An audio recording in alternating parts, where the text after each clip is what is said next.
Мусульмане, дагестанцы. Я русский заварка, так что постараюсь. Я с гор, я не гражданин равнин.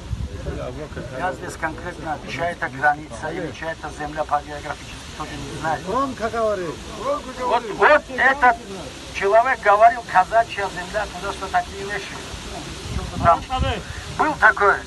Я не знаю, чья это земля, но видно, эта ситуация задевают нас, нашу честь. Нам вот этот кусок земли, своему брату мусульманину, или чеченцу, или ингушу, или любому, разница нету, русскому, ему подарить свой участок земли, я уверен, здесь против никто даже не будет, если это будет по-братски. Просто задевая честь нашу, задевая нашу гордость, братский, мусульманский честь задевая, вот такие политики, играть наша администрация или ихняя, разница нет, это они неправильно делают.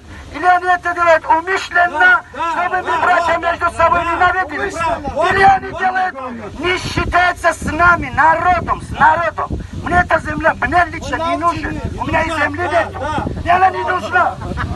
Но вот это наш честь, наш гордость, с нами не считаться. Вот это нам задето. Старый один человек отвечает,